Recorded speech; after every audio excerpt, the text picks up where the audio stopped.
to Islam, my life was really kind of focused on drink, drugs. The whole kind of purpose of life was just to have fun, have a laugh. And it's just a way of kind of making your life bearable until you die. It tends to kind of be in a kind of heavy metal crowd, hanging around a lot of people with similar interests, which weren't always the best company to keep.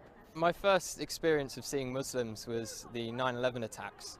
I remember I was quite young at the time and I wasn't completely aware of what was going on. In fact, I ran to one of my friends after seeing the news report and I told him that the tourists had declared war on America because I'd never heard of terrorists before.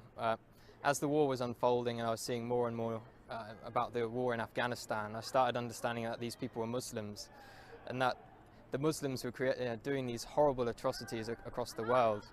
So from that kind of media bombardment, I started getting a strong hatred for Muslims. So much, in fact, I tried to join the army 3 times with the goal of wanting to go over there and kill as many of these people as I could, to do my bit for the country and to make it a bit safer for my family. I thought they were kind of the big evil of the world. I started hearing a bit more about Islam. It was the last time I was applying for the army. I came across this radio station. It was at a time when I was listening to conspiracy theory radio and things like this.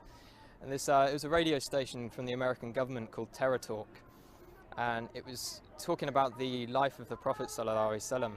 And it just didn't sound right to me that people would follow him from all these evil things they were saying about him.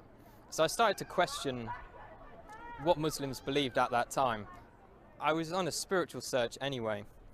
At the time I was looking into Norse mythology and paganism, and one of my friends turned to me and said, before you decide on this paganism thing, have a look around a bit more. And then I eventually picked up the Quran from my college.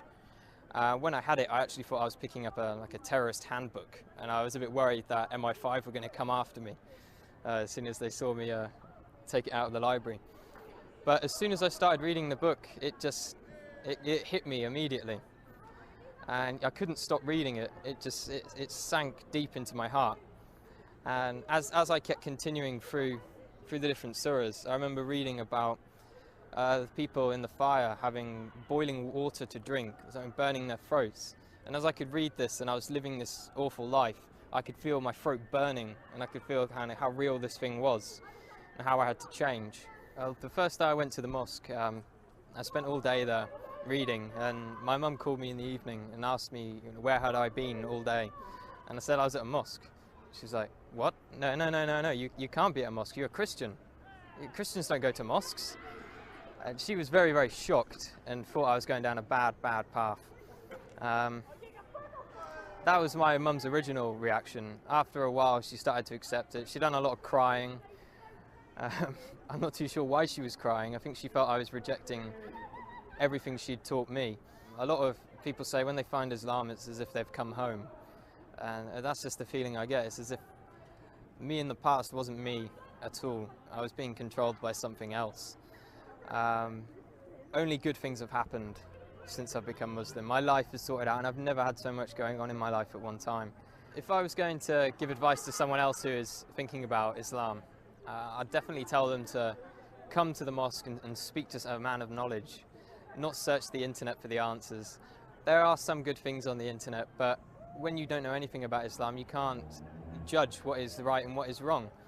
So it's much better to speak to someone, spend time with the Muslims. I spent many weeks in their company, and you get an understanding of who they are and what kind of quality of people they are. Don't be afraid of what your family think. I've had many people, and myself as well, was worried about what my parents would think.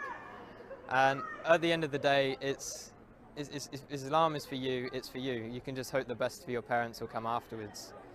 Allahu Akbar, Allahu